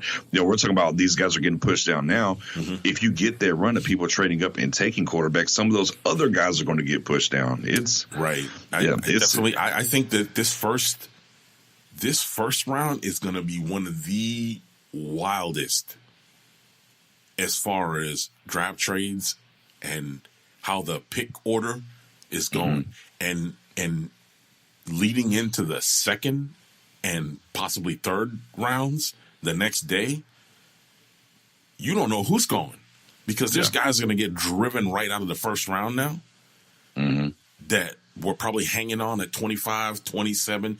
Guys like Josh Jacobs, he might not even make it in the first round.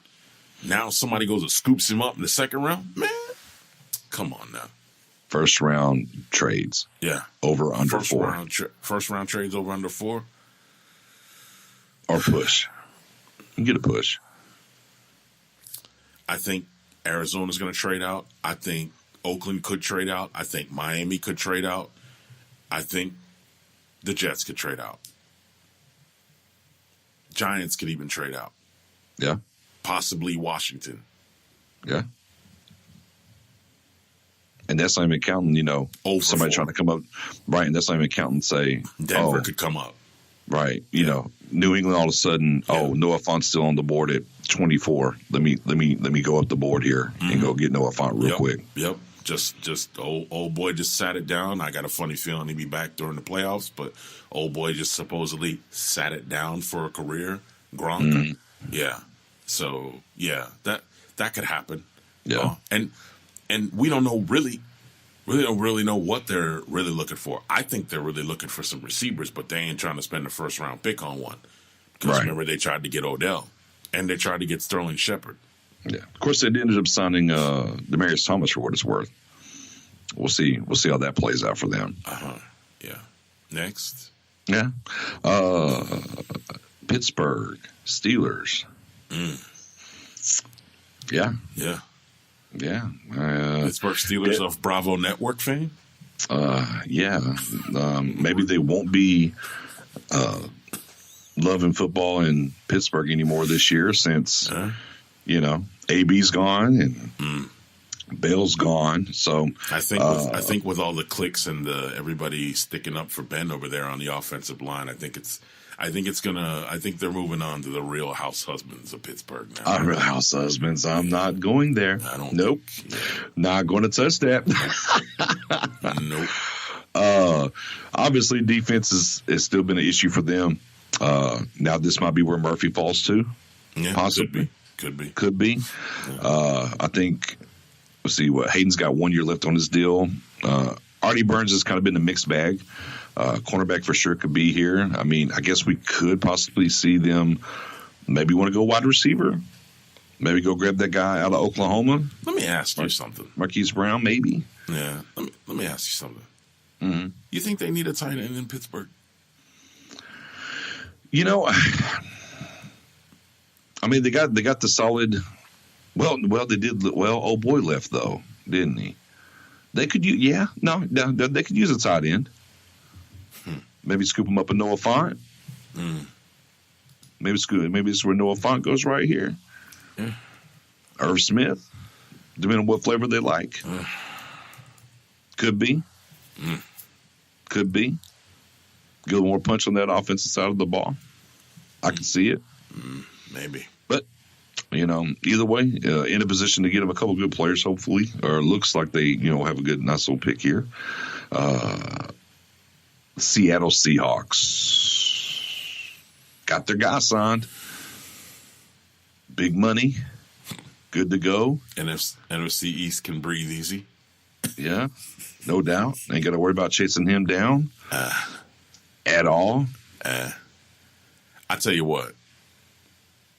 I'll make a quick thought about that. All right. I'm sure there were a ton of people out there. I'm sure there was a certain section of the Giants fan base that said, no, we can't do that. They're going to give away too many picks, and that's too much money to tie up into a quarterback. Okay. And then I'm sure there was another section of the Giants fan base that said, oof, that'd be a really good move. It'd be a really good move. I mean, we wouldn't have to worry about drafting a QB this year. You know, that type of stuff. Or, you know, if the deal maybe happen next year or whatever. I'll tell you this much. When you're Russell Wilson and you go to 2 Super Bowls, drafted whenever you got drafted, third round, whatever, out of Wisconsin. And, you know, you go to 2 Super Bowls, you win one, watch everybody else, you know, in the legion of whatever you wanted to call it back then, go away. You can make demands like that. I mean, have you ever heard of a QB going, bro, I want my deal done by such and such time, and if you don't, I'm not doing a deal with you again? When have you ever heard that? Where have you ever heard that? It's a new day and it's a new day. Right. So they got it done by tax by the end on tax day. By the end of the day, I mean, homeboy said thank you. Still, you know, Seahawks, you know, 12s. You know what I mean? From bed with his wife. You know, and you know, that's that. Do I think Russell Wilson would have went to New York if they hadn't got a deal done? I don't know. I know Russell Wilson was gone, though. You don't do that without saying, I'm ready to go if you don't want to pay me. Yeah. Because there was a point there where it was going to become ridiculous to even pay him. So they were going to have to let him go. Right. You know what I mean? So there's that thing I brought up last season. You can social media your way off a team if you want to. Even when you're bad for a team, ask Antonio Brown. Or when you're good for a team and you got stats to back it up as well, ask Russell Wilson what happened. Now he's the highest paid quarterback in the league. Again. Like, this is what happens. This ain't a game no more. It's all about dollars. So when fans is out here crying about millionaire athletes, Indeed. Congratulations, Russell Wilson. That's all I got to say. And with that being said, they could be a rumor that they're going to trade Frank Clark. That too. Now, there's some of that. Yeah. I think here, obviously, right, over the past couple of years, you got a Cam Chancellor that's gone. Now, your other safety for the Legion of Boom and Earl Thomas is gone. Mm-hmm. So I think this pick is a safety, and I think it's just which safety do you like more? Do you like the kid from Virginia more, or do you like the kid from Florida more? Greedy could wind up here too, though. He could. I mean, he could, but I just, I think it's Juan Thornhill from Virginia, or it's Chauncey Gardner-Johnson from Florida here for them. But could be corner as well. I mean, they could definitely do that, but I think they're going to try to do that. And hey, and then of course, you just paid the guy a whole lot of money. Mm-hmm. There's offensive lineman that you like because we know how much he's been sacked. Yeah, maybe you go get him too. I think Greedy, and just my thought, I think Greedy ends up here unless the Raiders trade out. If the Raiders trade out, they can mix it to 21 and Seattle gets him? Yeah. Okay. I mean, if the Raiders trade out, now Arizona got some picks, they probably go grab Greedy Williams. Gotcha. You know what I mean? Gotcha. Yeah, I see what you're saying. Yeah. Definitely. 22 Baltimore. The Ravens. Jeez. The new 2 yards in a cloud of dust Ravens. 3 yards in a cloud of dust, huh? I don't know, man. Yeah. Some needs.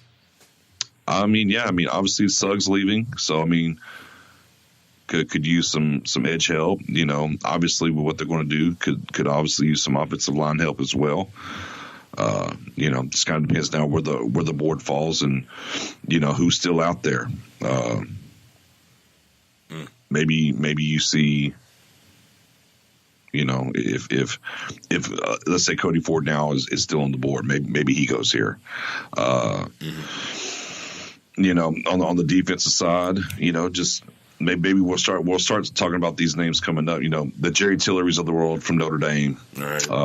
You know, now these guys, Jeffrey Simmons from Mississippi State, another guy. You know, this is the range where we're going to start seeing and some of these guys come into play. And there's another one, right? And partially because Montez Sweat has been so high up on people's list. Mm-hmm. There's another one, Jeffrey Simmons, driven down in the draft because of names like Bosa and what Arizona's going to do with the number 1 pick and what the Jets are going to do with their pick if they want to trade it out, or what the Giants are going to do to get Dwayne Haskins, or whatever the case may be. Guys like that, they're top 15 picks. Now they're 26. Right. Day no 2. doubt. Mm-hmm. Yeah. So, yeah, that's just where we've gotten to in this draft. Now we're on to H-Town. Hey, I'm going to tell you something right now. There's going to be a lot of phone conversations between me and you. Or we're going to be like, we're just going to say the name of the player, and there's just going to be silence while we shake our head like, yeah, why this guy? Why'd they do? Right? Why'd they wait this long? Yeah. Anyhow, go ahead. So yeah, man, Houston Texans. O-line. Man, gotta be right. Jeez Louise, like please go get O-line help. SOS. Yeah. Maybe we see a Andre Dillard. Maybe Washington State.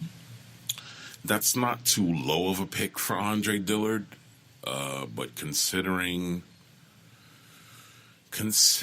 what's out there offensive line wise, man, offensive line guys are gonna get a bad deal this draft. I know it. None of them's getting paid. None of them. Golly. Yeah, it's gonna be tough. I mean, I could see him going that low, but I mean, Dalton Reisner out of Kansas State. Yeah, that's another one. Yeah, Dalton Reisner was another one too. You got guys. Eric McCoy, A&M as well. There's just so many things, and I don't know what the interchangeable parts are on Houston's O-line is, where you could go grab some other guy that plays multiple positions. You know what I mean? Like a Pierce Bacher out of Alabama. Mm-hmm. You know what I mean? Like I don't know what you could do there. So I don't know. I mean, Dalton Reisner or somebody, you know, one of them dudes, Dillard, that's the pick. Yeah, definitely offensive lineman for there, no doubt. Yeah. Now on to the Raiders again. So, you know, if they luck up with, you know, whatever they want, right? If they keep the 3 picks, you mean? Yeah, if they keep the 3 picks, you know, we have said, hey, maybe a Quentin Williams luckily falls to them.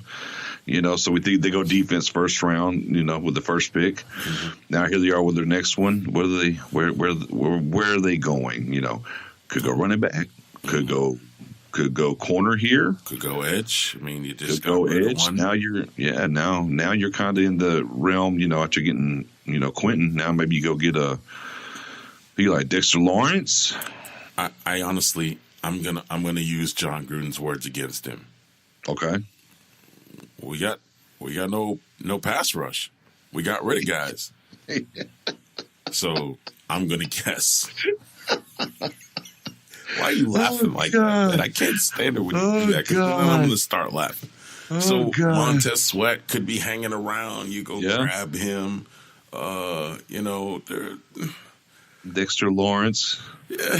Yeah. I mean, and he probably shouldn't go that low. Like, there's another one. Right. Like, between him and Cleveland Farrell, why are we even talking about them dudes?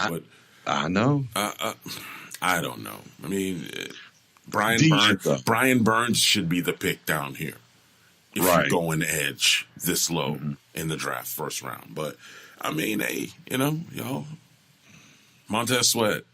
Okay. Boom. Yeah. Definitely DN. Man, that's going to be crazy. Yeah. You imagine they ended up with Quentin Williams and Martez Sweat. Dear Lord. Sylvan Black. I don't think Sweat's going to make it down here to 24. Yeah, but I mean, me neither.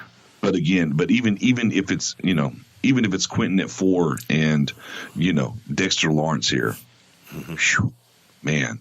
Yeah. On to the Philadelphia Eagles. O-line. Could be corner. I mean, they need safety help. Well, Safety corner. Do you think they're? Let me ask you this: you think they're okay at running back? I mean, they got Howard, right? So they should be solidified there. Not a chance that they would say, "Hey, yeah, we got Howard, but let's go get a Josh Jacobs." You could get Josh Jacobs. That would be a smart play, and I think that was something. I don't know if I discussed it with you during off season, but it's a good play. I mean, it's a good. It's what? I said, yeah, I agree. Definitely not a bad play. And to me, that's a value pick, really. Yeah. That kid's a top 10 pick. I mean, definitely. I'm sorry he's from Alabama. That kid's a top 10 pick. Ask Cleveland Farrell and all them boys. And what's the other boy? Christian Wilkins. Ask them how it felt. Ask them when they took their pads off if they didn't have a few bruises from Josh Jacobs running at them. Right. You know what I mean? That's a value pick. It definitely is. Where he is, that's a value pick. But I think they're probably going to be okay with Howard, and I'm with you. I think, excuse me, I think offensive line, could go safety. I mean, they could use a safety as well. Maybe you see Juan Thornhill there. Could definitely go somewhere within that range. But yeah, I think, like I said, the Josh Jacobs picks would be very sexy for me here at Philly. I mean, obviously for our teams, I'm not thrilled about that, but that's an intriguing thing that I thought about. But I think offensive line or safety here for Philly. And another mention, since we're talking about Bama guys, I have no clue why this is going on. None. Zero clue. Why Jonah Williams is not being talked about more often, along with all the other guys on that line. I mean, one went back, I know that, but why he's not being talked about in some of these spots is beyond me. And like he's not even top 10. Yeah. I mean, I think you could probably agree. I think you might agree with me that he's at least, if he's not the number 1, he's the number 2 offensive lineman in the draft this year. Yeah. Right. I mean, I see a lot of people have, Cody Ford over him, which is odd. Yeah. Odd. Yeah. Jawan Taylor. Odd. Ahead of Jonah? Okay, buddy. Again, we're going to look at some of these picks and look back like wowzers. Praying Saban don't hold a news conference talking about that and how he could have stayed or should have still, man. Oh, man. Leave it alone. Leave it alone, Nick Saban. Next. The Colts. Yeah. For sure, I think maybe a little defensive end. Jeffrey Simmons. Yeah, maybe a little Simmons action here. Yeah, I think that's where they could definitely be at. Artillery. I mean, if that's, whatever the flavor they like on that end, could definitely get some of that going. Now, I know they do have, if I'm not mistaken, for what it's worth, because I don't think they got the Desire deal done yet, right? Because I know Gather's left, so I could look at some secondary help there a little bit. I thought they had Desire's deal. No, they got the Sears deal. The Sears deal's done. Gather's left. Excuse me. Okay. So, I mean, you could go safety here, but yeah, I think D-line. I think try to get some more pressure up front. I think that's where they're going to end up heading. Now, here's the super ultra sexy pick because it's the Raiders, right? And we've given them, here's your Quentin Williams, and okay, and here's your Dexter Lawrence, and now we'll give you Josh Jacobs at running back. I mean, that's a pretty good 3. It's a good haul. It's a pretty good haul. But I didn't mention earlier that I've been trying to mention, but now that you got to that part, I can say it. Remember when I said you got to get all these picks right? You got to hit on all of them. There can't be he fell out of the league 3 years from now. Oh, yeah. There can't be none of that. We traded him away to such and such team, and now he's in the Super Bowl. Can't be none of that. Can't be trading him away to another team, and now he's on the practice squad. Right. Can't be none of that. And, hey, for what it's worth, I think Mike Mayock said it, reiterated what I said the other day. Gruden said, don't mess this up. I mean, you can't. 3 first-round picks. You gave away Khalil Mack. You gave away Amari. Can't mess it up, brother. Can't. I mean, if whatever the plan is. And truth be told, I guess the story is it was Davis that got rid of those. It was Al Davis' son that got rid of those guys because of the agent. I guess that was the story. Wasn't happy doing business with the agent for one player, so it was get rid of all of them. That was on the agent's roster. So Gruden was left without a clue, and he was holding the bag at these, post-game pressers about, we need pass rushers, and they're trading them all away. Well, he didn't go that deep, but now here it is. Right. So, with these 3 picks, can't get it wrong. Can't. And then you go into Vegas? Like you said, going to Vegas? What? Gotta be right. Gotta be right. Bro. Can't be not one wrong pick on there. Not one. Don't get cute. Don't reach. Don't go get Jerry Tillery. Right. You better peel back with Byron Murphy. Don't go get a 3rd round running back when you should get Josh Jacobs. Right. Know what I mean? No ifs, ands, or buts about it. Yeah. 28, the Los Angeles Chargers. A lot of mocks got Dexter going here. Yeah. I don't know if he makes it that far. True. Also, I could see him making it that far and them not picking picking Dexter there. And they just lost the receiver too, right? It's another deal. I can't remember which one. The Williams. Oh yeah. Boy, it's the Raiders. Yeah. So I don't know. I don't know what the pick is here. I don't know. I mean, Hollywood Brown. Maybe. I mean, that'd be nice. That'd be a nice little trio they would have over there. Paris Campbell being slept on. A little bit. Probably better than Brown. Possibly. Maybe. Perhaps. I mean, is your tight end who tore his ACL last year ready to go? Is he back? Yeah. I mean, Irv Smith? Definitely. Yeah. I mean, because he definitely stepped out on the field, I think, a little bit earlier than. I mean, they were just trying to put all the horses out there for the playoffs. I don't think he should be back on the field. Right. So definitely some options for him. And, I mean, and a plethora of things. I mean, and, hey, if you're trying to shore up that line a little bit more to protect old Felipe Rivers, you always throw another shrimp on the barbie on the offensive line. But, I mean, get an extension, too. I know that's coming. Oh, well, I mean, hey, and then, of course, with the way this draft is falling, they could and a lot of them, they could get Drew Lock. Never know. Maybe they take the incumbent here. Possibility. Now on to Kansas City. 29. Kansas City indeed.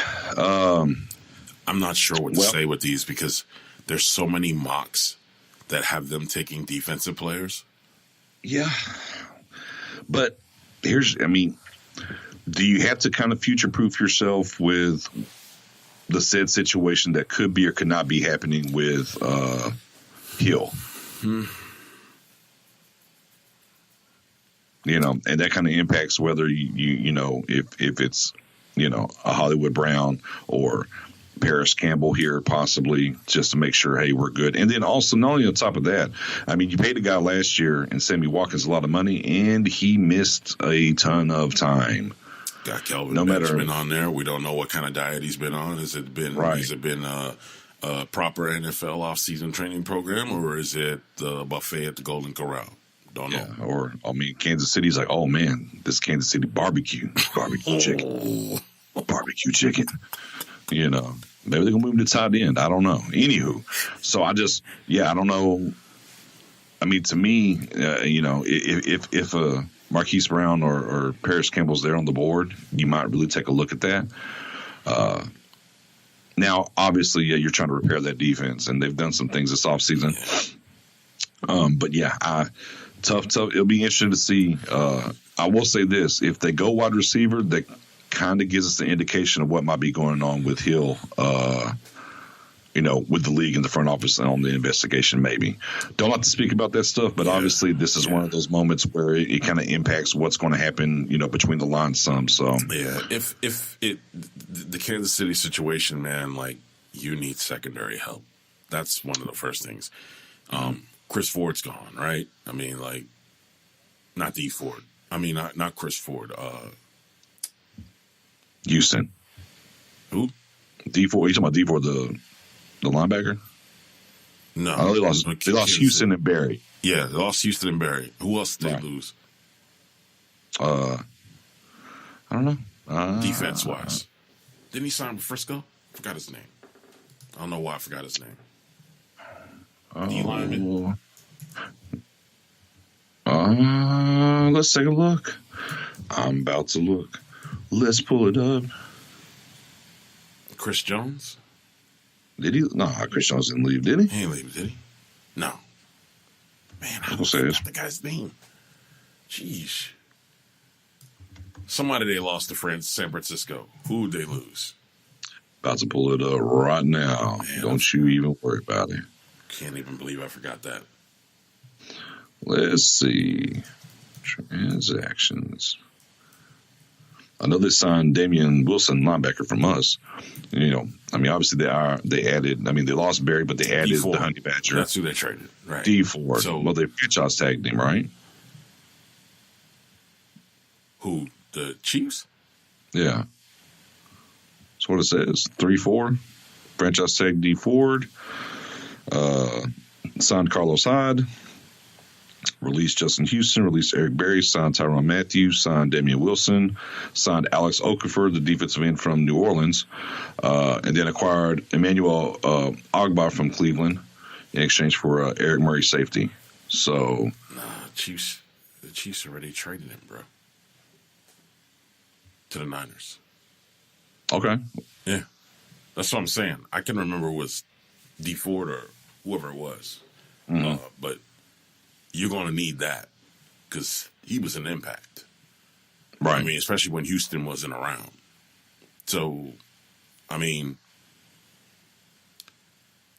if Dexter Lawrence is still hanging around, I guess. I mean, if. And I'm only saying I guess not because I'm not certain of the pick. Just, I don't think he's going to be around that long. Jerry Tillery probably jumps in here.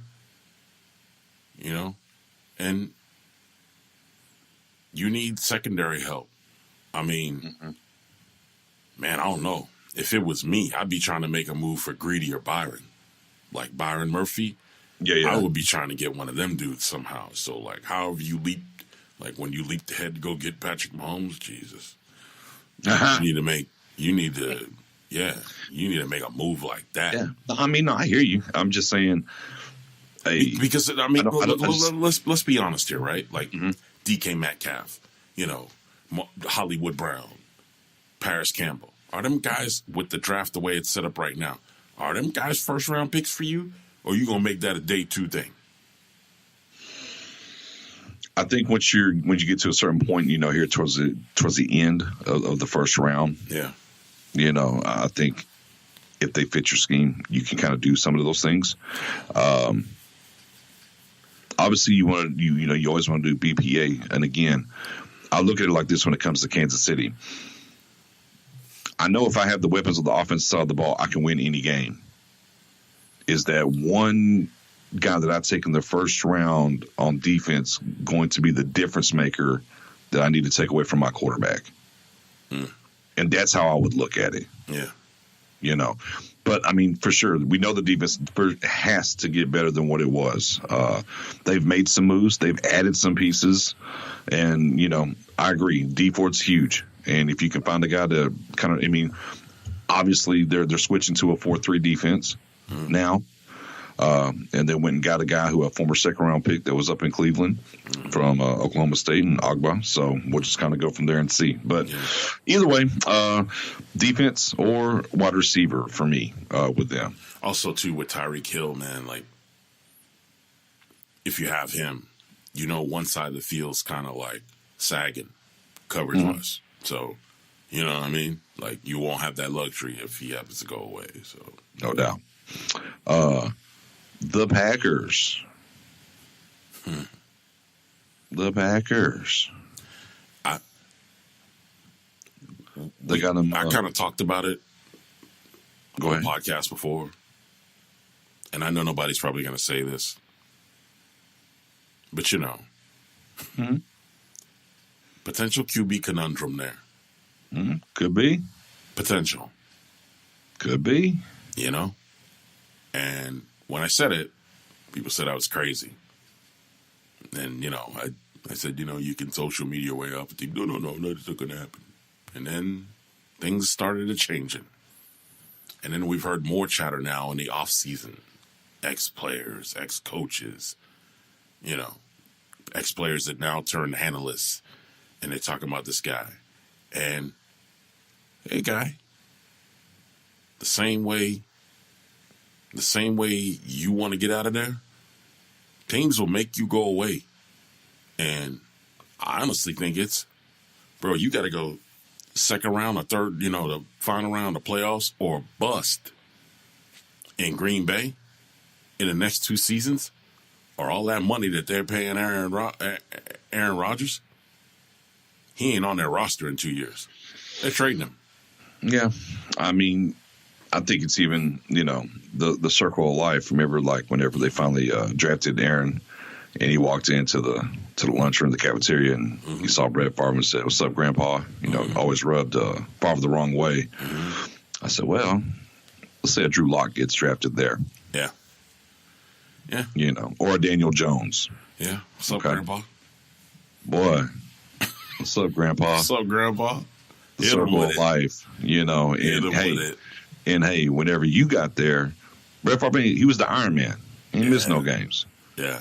You've missed a lot of games, Ron, the past couple of seasons, or played hurt.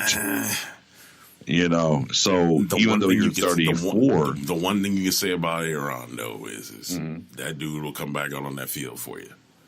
Fair enough. But either way, still missed a lot of games and, played extremely hurt this year. Yeah. So the circle of life will say, hey, we got to protect ourselves against you. Don't know if you can go. You're 34. Starting to brain. Remember, as I said last year, I was like, Yep. Some of this is because he's had to do too much for them, for that organization. And I'm like, it's literally like me watching Tony Romo all over again. Yep, you did. Romo had to carry all the heavy lifting for so long, and his body gave out. And I'm seeing the exact same thing happen with Aaron Rodgers. Yep. So, I mean, they could go offensive line here, but yeah, it's going to be very intriguing with, we got the new GM and stuff last year. We got a new coach this year. Definitely will be watching that pick, anticipating and seeing, no doubt. Which gets us to the Los Angeles Rams. Los Angeles Rams and the plethora of everything that they have. Got them one of them Green Bay boys. I mean, since we was talking about Green Bay, got the one of the Green Bay boys that signed up this year. Yeah, they did, and got him a Eric Weddle to go with it. Now they did lose a Sue, so maybe D line is where they go. Maybe go ahead and plug that hole. Maybe tight end as well could be in play for them. They could possibly use a wide receiver as well if it fits the mold. And then let's go ahead and address the elephant in the room. Go on. This could be running back, because you let C.J. Anderson played well for you, but you let him walk, which is fair enough. But what we know is the guy that you paid last offseason, the biggest thing that we've heard is he has arthritis in the knee.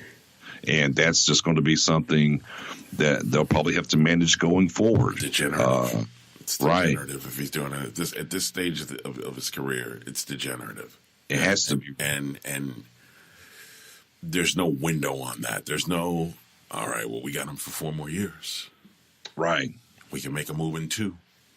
We Right. got him for 5 more years. We can make a move in 3. Nah. Mm-hmm.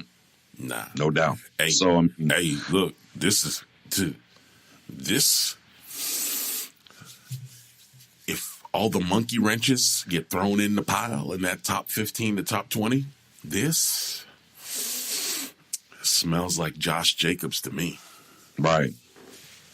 Yeah. Just saying. If he's there. Yeah. Yeah. If he's there, If. it definitely could That's be. a big if, but yeah.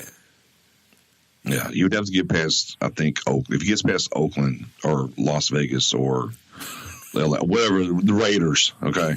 Nevada Raiders. Nevada Raiders. I think I like that name. I think I like Nevada. I like Nevada better, definitely. Las Vegas. But yeah, it could be something there. Maybe, maybe they think they're okay or whatnot, but I'm just saying maybe they need to look at running back if there's that guy there for them. Mm-hmm. And then that gets us to your 6-time world champions, the New England Patriots. And who would have thought? So many things in play here. Yeah, who would have thought that Gronk would have retired before Tom Brady? Ooh. I think Tom Brady was playing when Gronk was born, and he continued to play even after Gronk got through with his career. Pretty sure. Pretty sure Gronk could be could be Tom Brady's son. He might be. Back.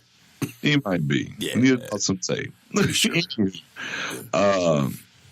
We obviously would say, it's got to be tight end. Yeah. But what we do know is those guys kind of reinvent and do their own thing, depending on what the hoodie's got going on. Right. So I don't know. Obviously, if there's Irv Smith or Noah Fant on the board here, that could definitely be the pick. If they want to get a wide receiver, sure. I mean, they could go that route. And if there's a little trinket on defense that tickles one hoodie's fancy, mm-hmm. then he's going to go get it. Yeah. Some of these guys that are sitting out here, I mean, you tried to get Odell. You tried to get Sterling Shepard. A.J. Brown. Hakeem Butler. I don't think they take him with the 32 pick, but, DK Metcalf's I think he's just a water cooler conversation. Mm-hmm. If he's still hanging around. DK Metcalf, A.J. Brown, Hakeem Butler, that could be the pick. Could right. be. I'm not saying it's the pick. I'm saying that with what they're supposedly looking for, that could be the pick. Now, could be Drew Lock. Yeah, quarterback conundrum. It could be. It could. Yeah. Daniel Jones, whoever might be sitting there, could be. Yeah. And I mean, to be honest, I don't like Drew Lock as a QB.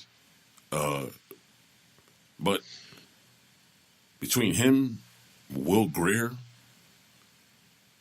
maybe even Kyler Murray to an extent, them dudes have hit the they're gonna hit the turf cleats on the ground, bro. They're gonna hit your locker room cleats on the ground, ready to go, because their IQ says, "Yeah, we ready." They're not. I'm not saying they don't need to be groomed. I don't think they don't. I'm not saying that they don't need to sit for a year or two. I'm saying that them guys, Will Grier, Will Grier might throw a little too many picks for me. May get a little bit of happy feet, but I take him over Haskins, honestly. And I know the numbers. You're crazy. I know the numbers, but I probably would take him over Haskins. No, not for me. I'm saying in New England structure. That's what I'm saying. Let me be clear. I think in New England structure and the way they do business, I think Will Grier probably be better suited there than maybe Haskins. See what I'm saying? Yeah. I'm not saying tape wise, number wise that those two compare, or that Will Grier's better than him. I'm saying I might in this spot. Gotcha. Okay. I didn't want you to think I had lost my mind. Okay. All Just right. making sure. All right. Drew Lock too. What do you think? I think Lock's going to be gone. If we're being honest, I don't think Lock's going to be there. I think Lock's gone already. Maybe at 17. Yeah, maybe circle the old 17. There? Who picks there? Somebody that plays in Jersey. East? Plays in Jersey. It's the NFC East. Yeah. The G-Man. Washington. Oh, man. But yeah, man, I'm excited, bro. It's like I said, we are 48 plus hours away, I guess, a little over 48 hours. When we got Wednesday, Thursday. Yeah. Just a tick. Yeah. Call it 52 hours, and it's going down. I can't wait. Yeah, it's definitely can't wait to see. I definitely can't wait to see what foolery happens out of East Rutherford, Florham Park. That area. Yeah. Definitely can't wait. Curious to see where there's some decisions about trade outs being made. Definitely curious to see where Josh Rosen lands up if he moves. Those type of things. Ready to see if Jalen Ramsey gets moved. Crazy. Ready for all the smoke and mirrors over the next day and a half. That might be half as bad as the Giants moving Odell Beckham. Like, really? It's gonna be really? Yeah. Oh man, really? And like if he does get moved, like what team does he go to? Like you know how they do. That's those structures. Who's the guy running the front office up there? Yeah. Hey, he used to be in New York. He's a head coach there too. Yeah, old Tommy. Tommy Coughlin. You know how they do. We're gonna exile you. We're gonna exile you. Maybe they send you to Arizona. Send you to Arizona or Oakland. Can't send you to Cleveland. They all out of luck right now. They ain't got nothing else to really give nobody. Talk to them next year, though. Man, I'll tell you what, if Kansas City could land him, though. Oh, my goodness. Man, yeah. Adrian Woolridge would never be quiet. Never. Never. At all. Yeah. At all. Yeah. But anyways, that's for us. The little bit of draft coverage for y'all to get back into the saddle here as we get things rolling and going forward for season 2 of Deep in the Huddle with Nix and Massiah. Went too long, guy. We went too long. I know. We was trying to be. I know this draft though. So many different scenarios and stuff. There's a lot of scenarios in that top 15, man, that are definitely got to no doubt. But this weekend, we'll have a little bit of. We'll try to figure out how we'll intermingle that, but we'll have some coverage. I guess as post round, on the page, maybe a little live discussion. Yeah, we'll figure that out as we get closer to the draft. But yeah, man, I guess we're back. Yeah, we're back. At least this week, right? We're back this week, right? We're back. We're about to get things popping. Yeah. But I think that's going to do it for us, man. Way too long. It's all good. Way too long. Yeah. And got to get the people what they want. They missed us, man. Yeah, I think that's it, though. Say your goodbyes now. Thank you for coming out. God Yeah. bless. Let's turn the lights off. Good night. Shut the door behind you. Deep in the Peace. huddle. We're gone.